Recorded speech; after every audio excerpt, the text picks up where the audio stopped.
A simple pendulum consists of a heavy mass. Normally, if it's spherical, we'll call it as a bow. Mass is m. It is suspended by means of a light massless, inextensible. The length of the string will not increase. Light and inextensible string from a rigid support. The length of the pendulum is not just the length of the string. It is the distance from the point of suspension to the center of mass or center of gravity of the oscillating mass. So that's the length of the pendulum. That's an important point to be kept in mind.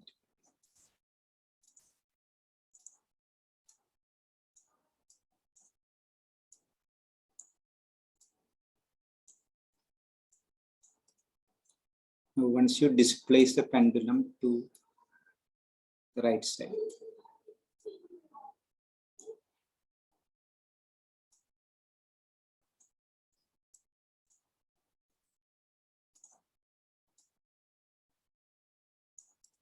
the different forces acting on the pendulum. Number one, no doubt, the weight of the pendulum acting down.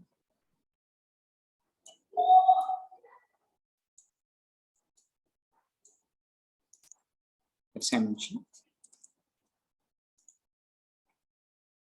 Number two, there's a force along the string towards the point of suspension. That's called tension. Now this mg can be resolved into two components. One just along the same direction of tension. The other one perpendicular to that.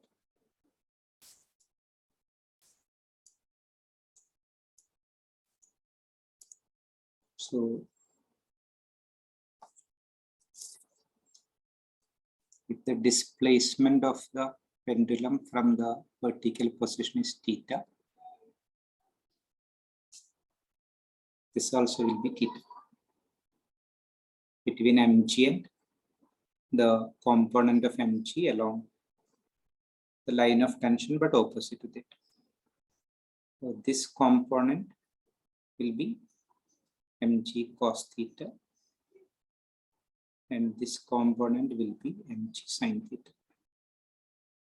The mg sin theta component is what acts as the restoring force. So restoring force equal to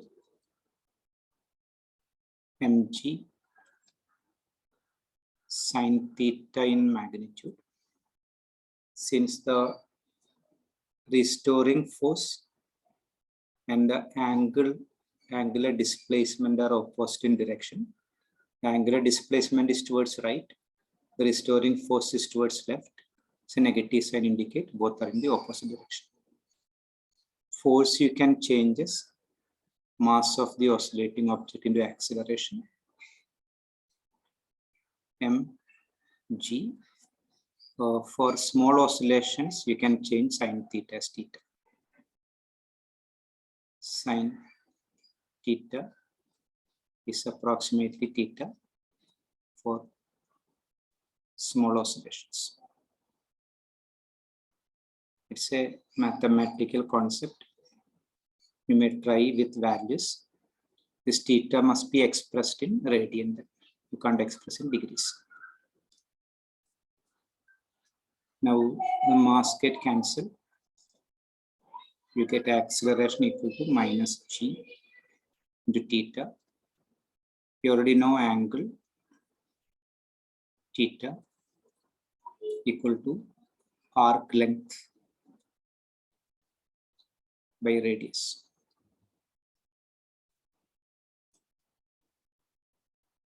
If this is the arc length, this is radius, is theta. is equal to arc length by radius. So here this is theta, this will be the arc length.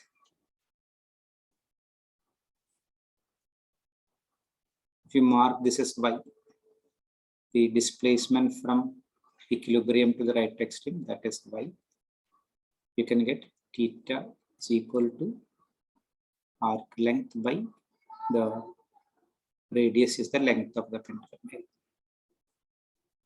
So A is equal to minus G into pi by L, for A is equal to grouping all the constants together into y.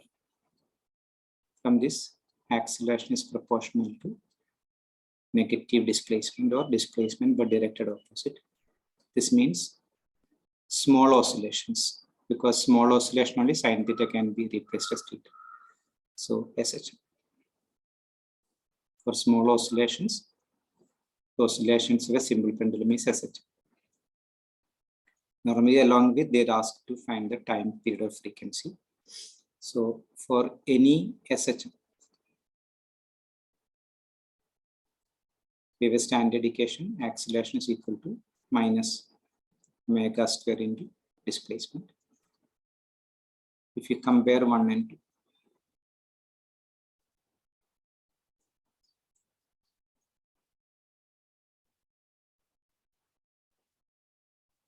we can get omega square equal to G by L.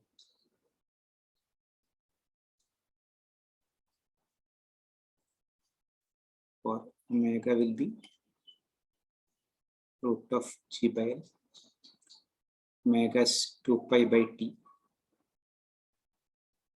equal to root of G by L. For you cross multiply, we give you T is equal to 2 pi root of L by G. For frequency, which is reciprocal of time period, will be 1 by 2 pi root of G by L.